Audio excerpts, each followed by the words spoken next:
What is up, my YouTube family? Welcome back to my channel. If this is your first time here, then it's just welcome. Not welcome back. Go ahead and hit the subscribe button because you will not be disappointed. Unless you just don't know a good thing when you see it. Kind of like the excuse you use as to why you single, girl. You be telling people, men just don't know a good thing when they see it. Well, that's you right now. And it's no shade. Let me show y'all this before I get started though, because a lot of y'all like to see Blue and y'all don't follow me on Instagram. I don't post him here because it's my channel.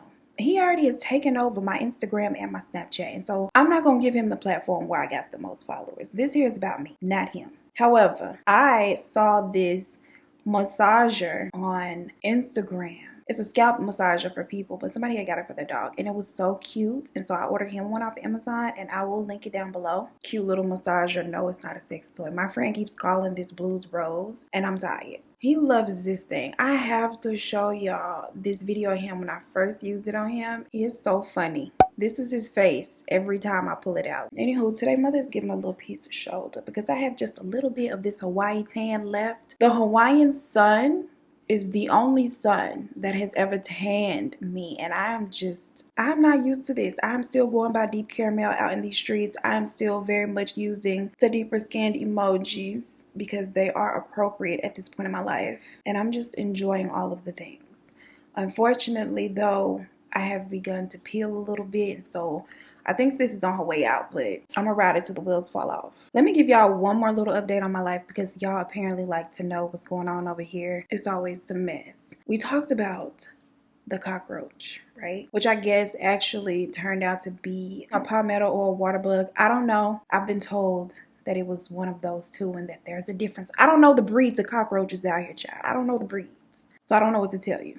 Literally. But I got a comment from Timeless V and she had a very valid point that didn't cross my mind. So she said, I don't get how you left the apartment and it was crawling up the wall, but when homeboy came in, it was on his back. And I was like, well, maybe it was alive. Like, I don't know. But when he reenacted the whole thing, he did give a stiff little. And sis was like, I think you got another intruder. And I'm just like, girl, don't put that evil spirit on my home. I do not have any more of those things in here. We're just going to ignore that little, discrepancy there. Because I don't like what that may suggest. Child, tell me why that night I'm minding my bald-headed business when another one appears out of nowhere. They did add me to the list for extra pest control. Someone else suggested that I get mint plants. That apparently scares them away or keeps them away. They don't like the smell. And I verified that online. Apparently that is a thing. So we getting a little mini mint garden out there going. And I'm gonna tell you right now, if Blue comes back off the patio with his breath smelling minty fresh, that will be the end of his sunbathing on the patio. My thing is, where did they come from all of a sudden? I've been here over 2 months. I have sat on my patio on the turf looking at the view of downtown Houston at night, talking on the phone, barely paying attention. And little did I know I could have been like little Miss Muffet who sat on the tuff eating her curds away. Along came a spider and sat down beside her and scared Miss Muffet away. Granted, that would have been a cockroach and I would have lost my mind. Y'all even broke out the sage. I said, let me sage this place again. Let me try to get this palmetto, cockroach, water bug spirit off my home. Whatever it is. And I was just hoping that at the very least they don't like the smell of sage. Whatever the case, I haven't seen one in the last couple days. I hope it remains that way because I can't live like this. Like, I genuinely would rather date another Aries than have this go on in my life. This version of toxicity, I can't deal with. Speaking of toxicity though, let's just get into today's story because it's a lot going on. And somebody really irritated me in this story. And it wasn't even the person that the story is about that irritated me the most. Let's talk about it. Martin Bryant was born in Tasmania, Australia on May 7th, 1967. So he is very much a Taurus, okay? Shout out to the Tauruses out there. Today's your day. As well as my people from Australia. Y'all can share the blame. He is the firstborn of his parents, Carlene and Maurice Bryant, who later have a daughter, and they have a pretty average life. Martin's childhood was pretty ordinary. There wasn't anything out of the norm going on, any kind of toxicity or any of the things. He was actually the toxic one, and he got on his mama's nerves, okay? According to her,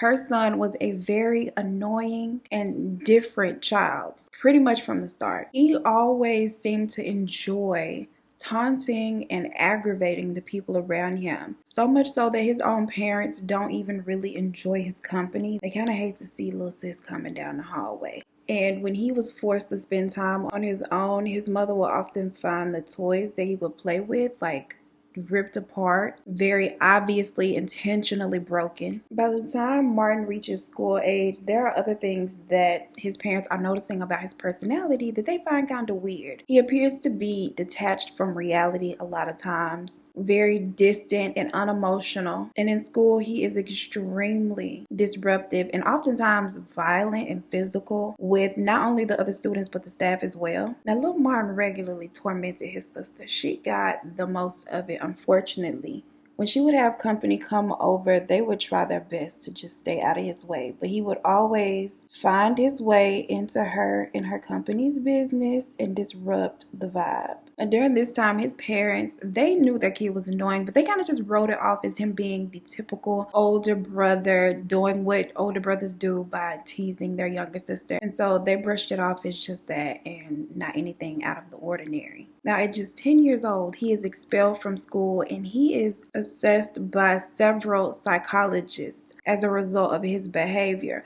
One of the psychologists notes that he had mentioned torturing animals as one of the things he liked to do for fun. And they were very, very disturbed by this. They pretty much were like, y'all might want to keep an eye out on him because that's not a good sign. It never is. Almost a year later, he returns to school and he appears to have made a lot of improvements in his behavior. He was a lot more calm, although he still was taunting and teasing the younger, smaller children. It wasn't nearly as bad as it was before. Although he appeared to have made significant changes or improvements in his behavior, it was not enough. Over the next 2 years, he did not continue to progress in the right direction. Instead, he was beginning to backslide a little bit. So at age 12, he is transferred to a special education unit over at Newtown High School. Instead of this helping him, it kind of just makes things a little bit worse, both academically and behavior-wise. And that is the direction that things continue to go in until finally he is old enough to drop out of school, and that is what he chooses to do. He's like, you know what? Y'all are sick of me and I'm sick of this, so I'm out. Now, he has a little plan. He doesn't just leave school and decide he's just going to sit around on his parents' couch and do nothing. He applies for a disability pension, and for that, he is assessed by a psychiatrist. They administer an IQ test in which he scores a mere 66. He scores particularly low with verbal and non-verbal reasoning as well as cognitive function, and so this leads them to believe or suspect that he may be autistic. Ultimately, he is found to be autistic and is diagnosed with Asperger's syndrome. In his assessment, the psychiatrist noted that he was unable to read or write. The psychiatrist also makes it a point to express the importance of the efforts put forth by his parents to prevent further deterioration. And with things the way that they currently are, they face a very bleak future with him unless they really get involved, really dedicate a lot of time to molding and developing him into a fully functional member of society. And when it's all said and done, they approve him for his little check and send him on his merry way. And he is happy about it. Now, to his credit, he does not just sit at home and collect his funds without any goals or aspirations. Martin gets himself a little gardening job because he likes to garden. And in 1987, at just 19 years old, he has a fully functioning lawn mowing business, his own little business. Now, it's small, but it is a business and it's his. He is beating the odds and doing a lot better than his parents and the psychologist projected that he would do, which really motivated him to continue to thrive and try to make his business even bigger. Now, while out advertising and looking for more customers to grow his clientele, he meets 54-year-old Helen Harvey. Miss Helen is the heiress to a lottery fortune, and she has this great big old mansion that she lives in with her elderly mother, whom she of course is taking care of. She is very impressed by the young man and his business, and she of course wants to support him and help out any way she can. Furthermore, the landscaping of her mansion had been neglected for years. Sis had weeds and all kinds of things growing wild, and so she really could use the help. There was a lot of work needing to be done. Therefore, Martin is spending a lot of time there. And over that time, the two of them develop a friendship. They're having a lot of deep conversations. They're going out to lunch together, and he is spending even some of his free time there with her at the home. Then something strange and somewhat unexpected happens. An anonymous call is made to the health authorities, reporting Helen and the conditions in which she lives in this mansion with her mother. She has 14 dogs living inside of the home, over 40 cats living between the mansion and the garage. Child, just breeding and multiplying all over the place. There is waste all throughout the home, and it turns out that the inside of the house was just as unkept as the outside prior to her hiring Martin. They of course follow up on the tip, and they find that the conditions in which she's living is affecting her health and her mother's health. Both of them actually have to be admitted into the hospital right away. A cleanup order is placed on the mansion. All of the animals are removed, and Helen is forbidden from having any future pets, child. They tell her, don't you bring nothing else in there that's breathing, okay? Don't do it. Not even a goldfish. Sis could not have anything. Now, as any old good friend would, Martin, he steps in and offers to clean up the house, he and his father, while she's in the hospital. He tells her not to worry about it. By the time she and her mother gets home, he will have all of her affairs in order. His father takes off work and actually comes to help him, and they spend day and night cleaning the place from top to bottom. The two of them together clear out the entire mansion of all of the debris and just extra things that she was hoarding that she just did not need. Unfortunately, during their hospital stay, Helen's mother tragically passes away. She was 79 at the time. When Helen returns home, literally nothing is the same. Her huge home that once felt cozy with all of its clutter now feels hollow and vacant. She has gone from having the company of her mother and about 2,000 little animals scurrying around the place to it just being her inside, and it felt really lonely. She had no companionship at all, and this was a hard adjustment for her. She was not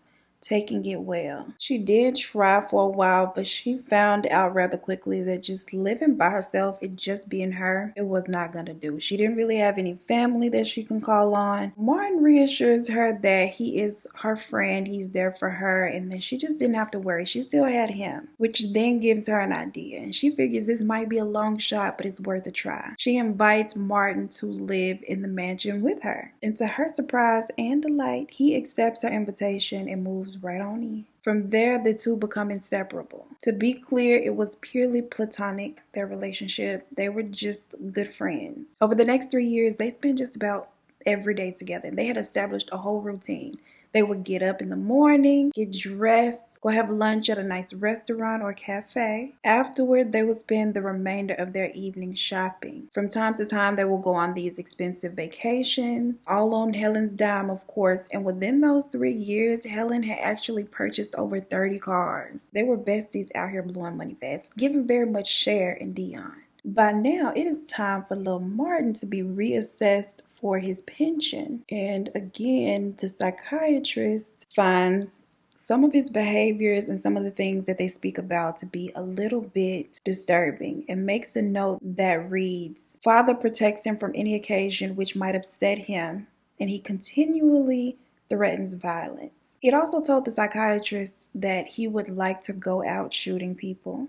That's something that he would like to do one day. The psychiatrist makes a note that it is definitely unsafe to have Martin out of his parents' control. So him living with Helen was not the best idea. Now, despite this warning, they continue to live together. Helen felt comfortable because she had him in her home up until this point, and in the years prior, she just didn't feel like there was anything that happened that made her uncomfortable, where she felt like this wasn't a good idea. His parents also supported his friendship with Helen because nobody else was trying to be his friend. Helen never gave them any kind of bad vibes that she had any ill intent for their son, and so they just figured, what harm? What harm could this bring about? She is not worried about what Martin said to those psychiatrists, child, or their professional opinion. Life goes on as it had been going for the previous couple of years. Except she desperately wanted to have animals. And by law, she could not have them here at this home. And so at this point,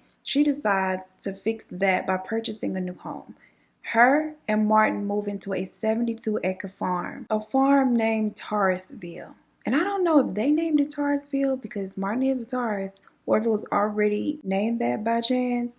Whatever the case, Taurusville becomes their new home. She still owns the mansion. She does not sell it, but they live at the farmhouse full time. Now, once they move there, Helen's main focus becomes the farm. That is where she spends most of her time and energy and where she loves the most. Meanwhile, Martin becomes fascinated and preoccupied with an interest of his own: guns. He also purchases an air gun, which he carries around with him everywhere he goes. And the same as when he was a child, he enjoys tormenting people. He would randomly fire it at people. He would go down to the local little markets where people sold produce specifically and target like the tourists, run up on them, shoot his little air at them, and just get on their nerves.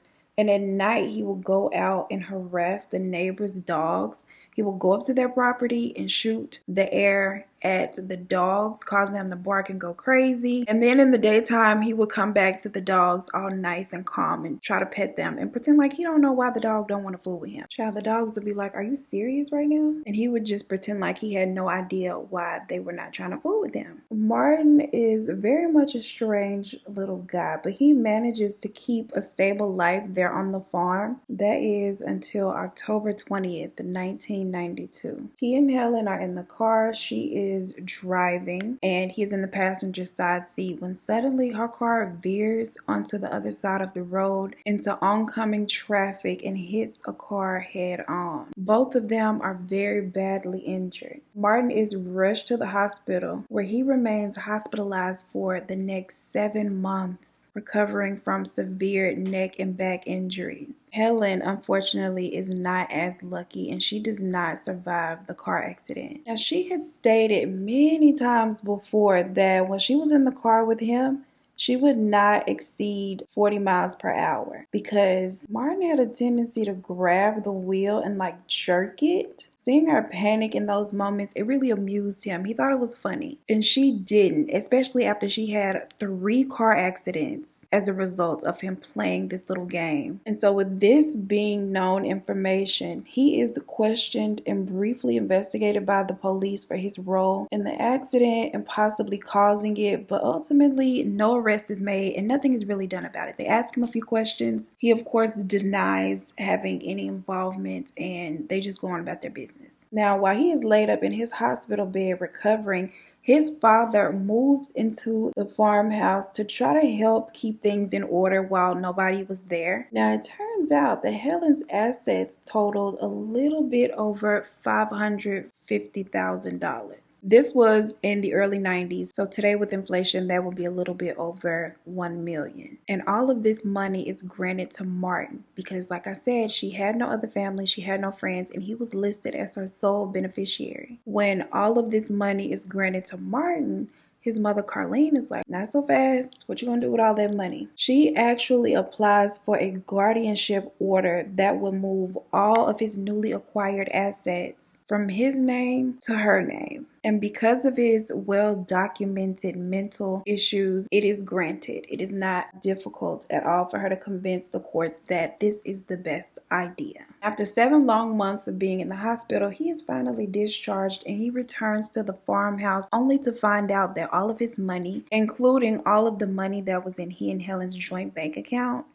is now in his mother's name. His father had established a whole routine of taking care of the house and the farm and all of the things, which he didn't so much have an issue with that. On August 14th, 1993, about 2 months after he had returned home to the farmhouse, a friend of his father's comes by the house to visit him and finds that nobody appears to be home despite Maurice's car being there in the driveway. What he also finds to be odd is a note taped to the front door that simply says, "Call the police." When he goes and takes a peek inside of Maurice's car, he sees right there on the seat, very visible, thousands of dollars in cash. And this is just all so strange to him. So of course he does call the police. The police search the entire property and all of the dry land surrounding it, and they cannot find Maurice anywhere, nor do they find any kind of evidence suggesting what might have happened to him. Because there are 4 dams on the property, they call in a dive team to check the water and see if they can find anything there. And after a 2-day-long search, he is found in the dam located closest to the house. One of his very own weights is tied around his neck. Even though the police describe it as unnatural, it is ultimately ruled that he had done this to himself. For the loss of his father, Martin inherits over $250,000.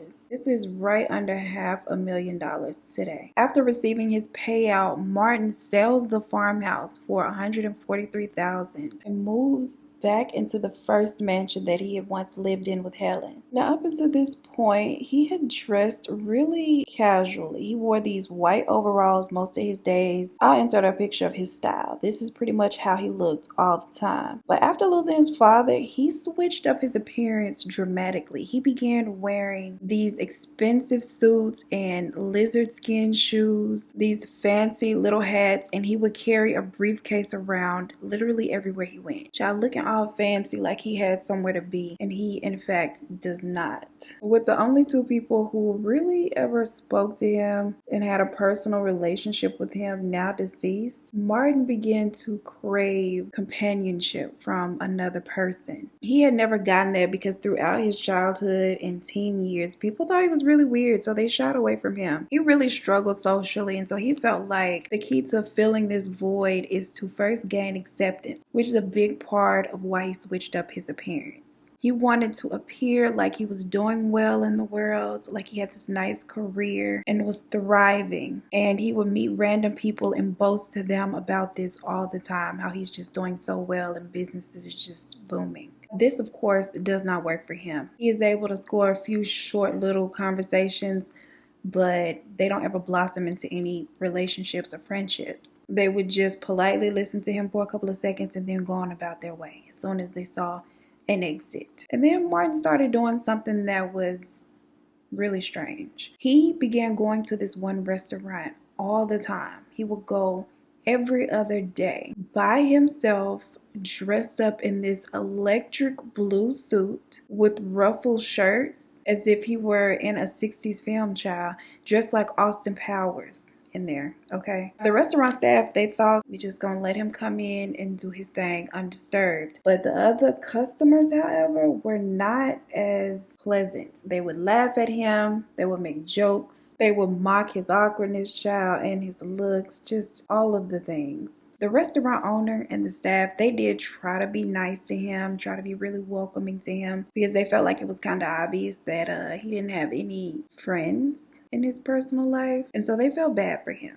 Over the next 2 years, between 93 and 95, he becomes extremely lonely. Like, it only progressively gets worse. Now, because he is not having any kind of luck over here establishing friendships, he decides to take some of this money that he has and travel. He hoped that that would bring him some of the joy that he felt when he would travel back in the day with Helen. But this time he opts to go overseas. He takes 14 international solo trips and hates each of the destinations equally. The only part of it that he enjoyed was the plane ride. That's the part most of us hate. That is the part that is typically the least enjoyable. But that's the part that he likes the most, and he has his reasons. You see, in public places, over in Australia and in these foreign places he traveled, people in public, they avoided him. They found him too awkward to engage with for longer than a couple of seconds, maybe a couple of minutes if they were feeling extra, nice. But on the plane rides, he had someone beside him, sometimes on both sides of him, that could not go anywhere. They were forced to sit there with him. They had no choice but to be polite and listen at the very least. And this gave him that human interaction that he felt like he was lacking and he missed so much. The plane ride itself was the vacation for him. He looked forward to that part. Having a successful conversation quickly becomes a highlight for him. All of the money and the things that he has, none of it brings him as much joy as having a little conversation with somebody, but unfortunately for him, they were few and far in between. In late 1995, his loneliness and sadness comes to a head, and he attempts to take his own life. He also begins drinking heavily. When asked why he had lost his desire to live, he says, quote, "I just feel like more people are against me. When I tried to be friendly toward them, they just walk away. This was starting to become an everyday occurrence." When he woke up and saw the light instead of the darkness,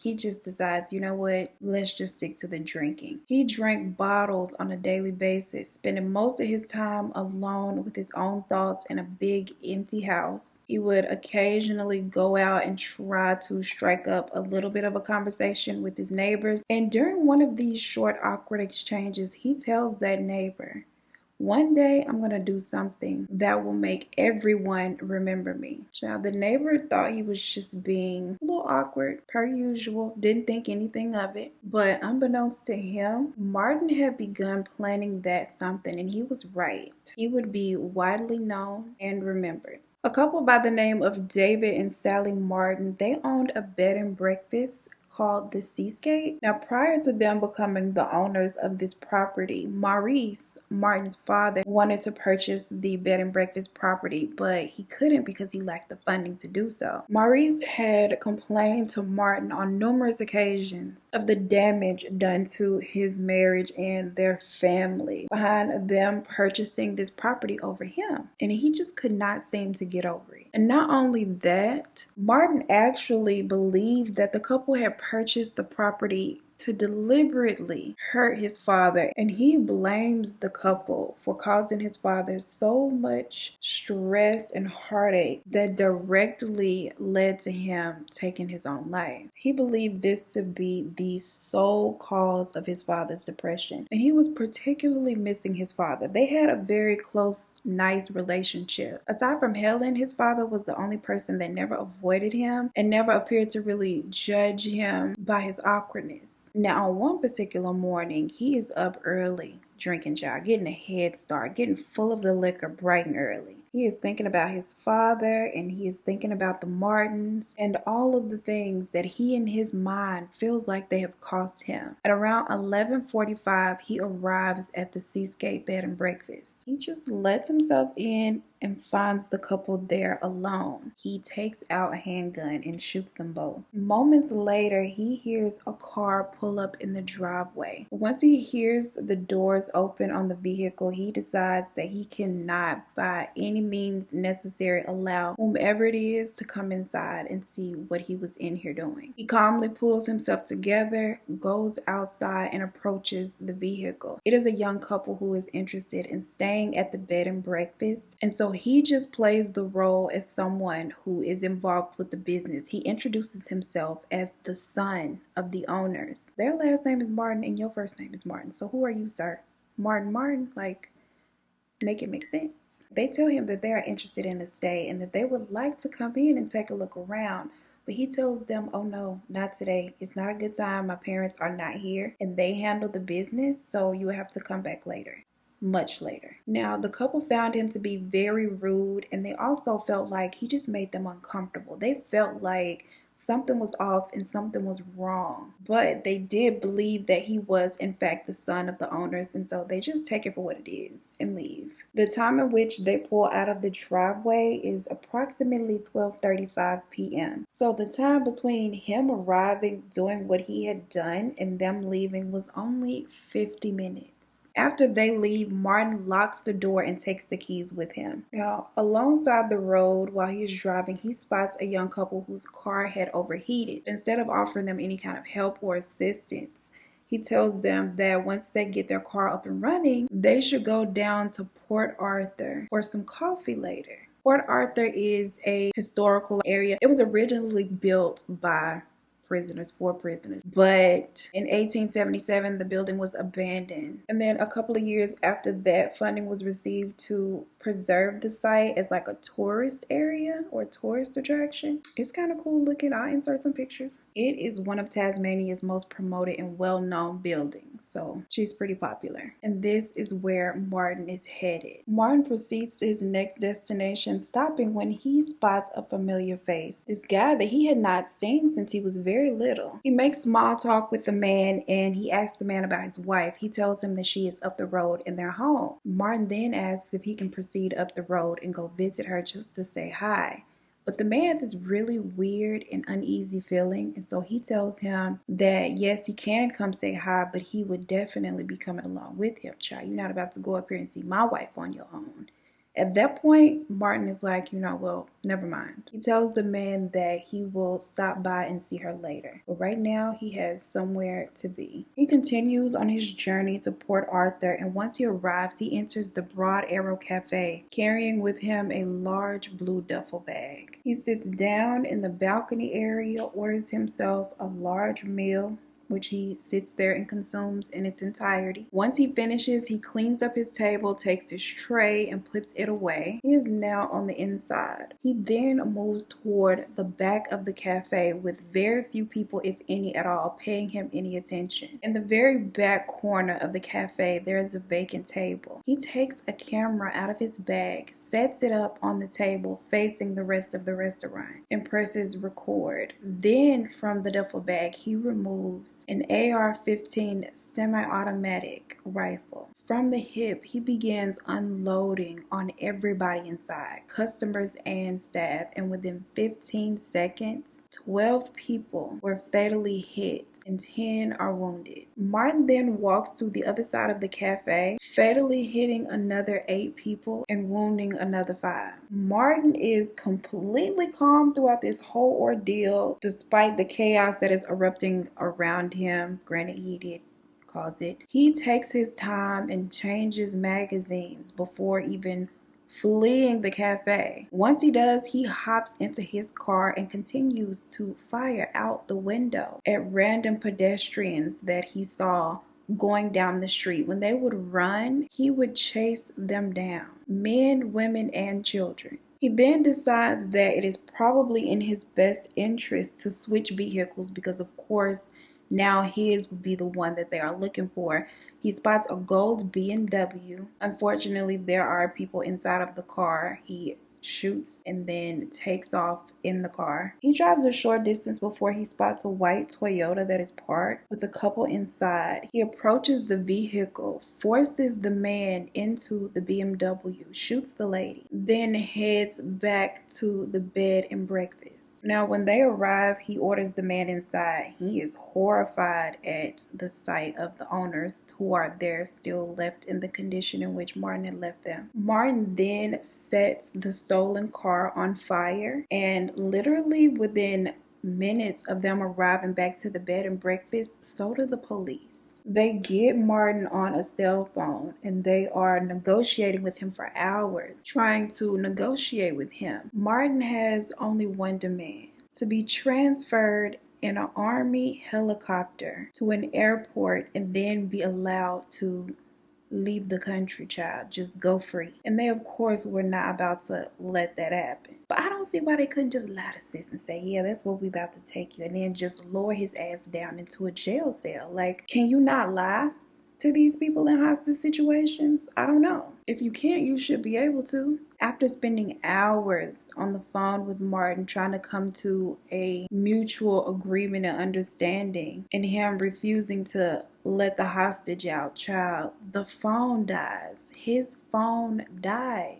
And they lose all communication. Now, they still continue to sit outside. Granted, they have no communication with Martin on the inside, but they are determined to get this hostage out alive. But little did they know, Martin had actually killed his hostage. The next day, 18 hours into this, Martin finally is feeling like, you know what, I can't stay here forever. Like, something has to happen.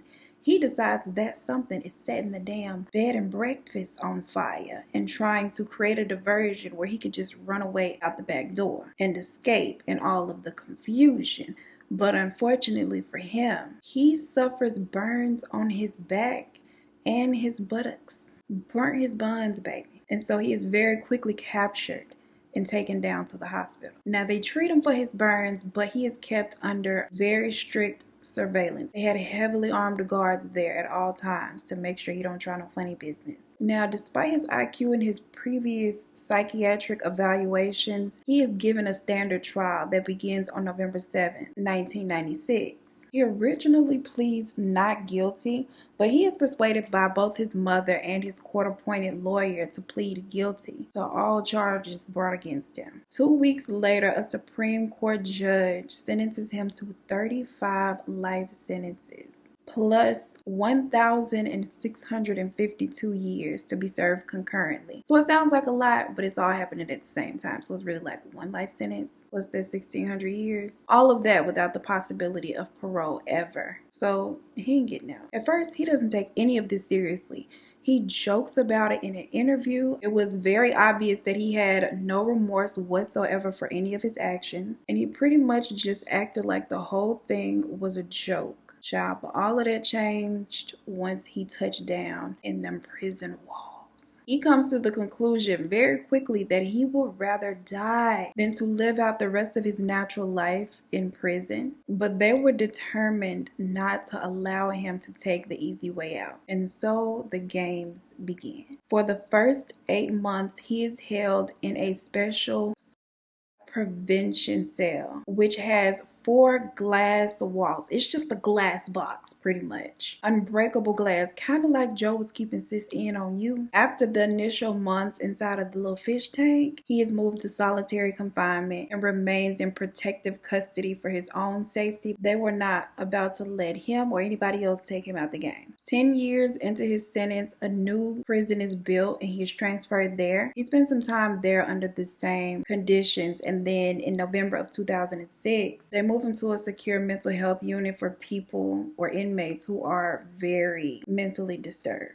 The way it was set up over there, it was staffed with doctors and nurses. However, the inmates are never locked in their cells. They are never confined anywhere. They just roam free. It is only the outside of the prison that is like thoroughly secure with armed guards and all of the things.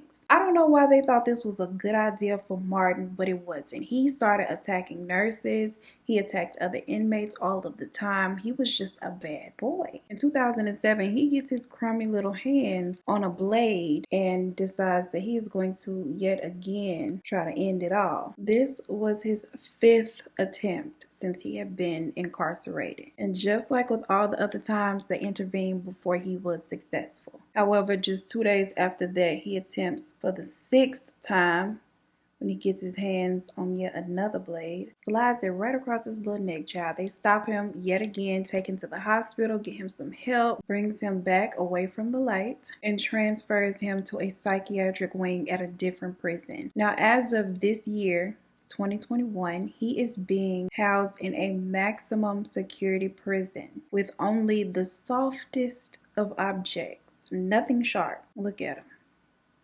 Just gaining weight and losing hair. He is still a very violent inmate with both the staff and the other inmates. In one instance, not too long ago, he actually broke a nurse's jaw. The decision was then made to keep him heavily sedated most of the time to cut down on his violent outbursts. And when he is all sedated and feeling woozy, instead of being violent, he likes to offer the other inmates chocolates in exchange for sexual favors.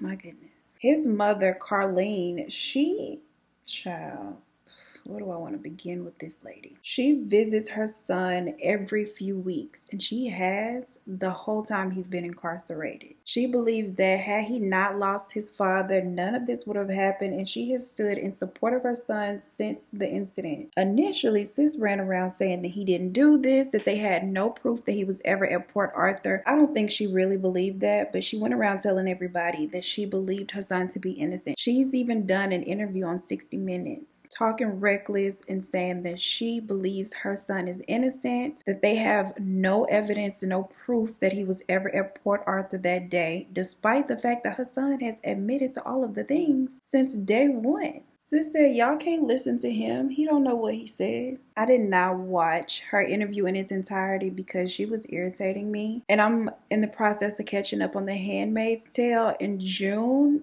is already irritating me. I just couldn't take any more irritation in my soul right now. So I only watched so much of it, and she's just sounding so delusional that it's upsetting. Now, his sister, on the contrary, did not support her brother whatsoever. She never doubted that he did any of this. In fact, she didn't want to be involved or tied to it at all. She changed her whole name. She left her job and she left her home to avoid being associated with her brother's legacy. She wants nothing to do with any of it, period. There is a movie that came out this year about his life. It's called Nitram or Nitram. It's Nitram.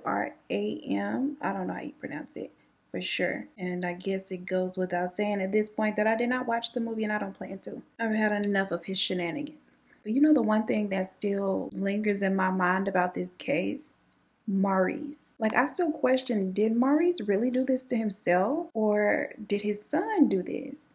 And one could argue that, you know, why would he do this to his dad? He and his dad had a good relationship. They were close. But he also had this super great relationship with Helen. And look what he did with her. So I don't know. I'm not really convinced one way or the other about what happened to Maurice. I'd definitely like to know your thoughts.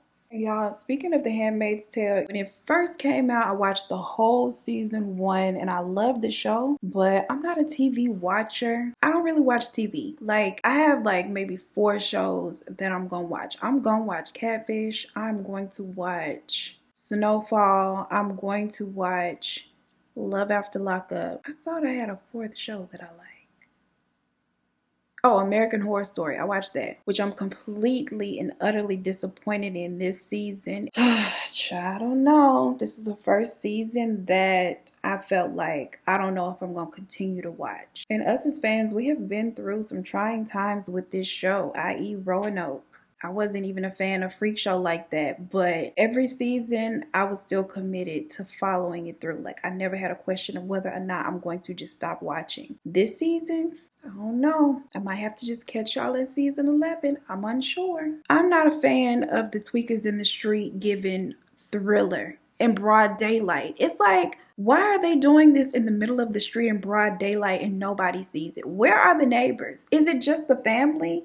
The grocery store worker and the police? Like, where is everybody? I also don't like the husband and the child. I don't like the child. Yeah, I said it. I don't like the little girl at all. She's rude and I just don't like the character. I don't. I like the pregnant wife, but the rest of the family can go. And so I am honestly hoping for Evan Peters' character. I don't know his name, but Evan Peters and that older lady he be rocking with the little white cornrow. I hope that they carry their plan out and just, what the heck, girl, what happened? Child, I done sprayed too much setting spray on this liner and she's starting to stamp. Let me fix this. Anyway, like I was saying, child, I hope they kill off the character of him and his daughter because I'm tired of them. I don't like them at all. I am extremely happy to see Evan Peters back this season after he had announced that he was leaving the show for his mental health job. He said those characters really take a mental toll on you. And he had to leave the show for his own mental health reasons. I get it. I'm glad to see he's gotten over that hurdle and then he decided to come back because he is so good at these characters he plays. Was it the H.H. Holmes character that drove him over the edge? I think that was the last time we saw him, if I'm not mistaken. I don't know. But it's not the same without him. And I miss Jessica Lange, but it says she's too old to be remembering lines and acting, and so she's done. I respect it. She's been in the game for a mighty long time now. But she's just another character that's just so good on the show. Episode 3 kind of restored my faith in this season a little bit. But anyway, back to The Handmaid's Tale. I'm so tired of June. I'm so tired of June. June will have 42 people put her life on the line to get her up north to Canada. She'll take all of the steps. Sis will sleep underwater, live under a bridge, eat bugs, camp out, zip line across the state. Like, she will do all of the things to get right there at the last step and just either mess it up or decide, I don't want to leave Hannah. Girl, damn Hannah. Okay, Hannah is all right. Oh, she irritates me. Anyway, that is it for this story and this video. I hope you guys enjoyed the video. I hope you like the look I do. Don't forget to like my video before you leave. Share the video with a friend. Let me know your thoughts down below. And as always, I appreciate you so much for spending your time with me. And I look forward to seeing you in the next one. Peace. I literally just said so much just to realize I was not filming at all. Child, now they having his hair on me. Oh my God, now his hair on me. God, if you're mad at me, let's just talk about it. Please, just don't send no grudges to my home. Today's story is, oh, my face itching, child. Dry. All right, speaking of toxicity, let's just get into the, my nose hairs are out of control. Now, at just 10 years old, he is expelled from school and he is accessed by, girl, what? Now, Helen is an heiress to a forgery for, what the is forgery? What is forgery? Helen is the fortress. You know what? Relationship or anything like that. It was purely, Helen and Warren. Who is that? Girl, what? Helen and Warren? Those the ghost catchers? I don't think her name was Helen. For the loss of his father, Robert. Who is Robert, girl? Nostalgic. Is that the word? I think so. Girl, they're not about to eat me up today. We going with another word. He felt like that might bring him. Oh my gosh. Now, it was a young couple who was interested in staying at the bread and breakfast. No, it is one of Tasmania's. Okay, let me get this shit straight because this is looking patchy. He said he takes in the very back corner of the an AR-15 semi-automatic rifle.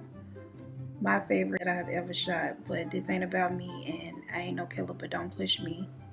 And I'm really, again, relating to a damn serial killer. I really gotta stop this. And takes off, headed back toward the bread. What do I want to say? Bread and breakfast. Bread. Then I just left the R out of breakfast. To get this hostage out alive. 2 weeks later, a Supreme Court what was I about to say? Supreme Court judge. Why y'all gotta arrest people while I'm filming? It's rude.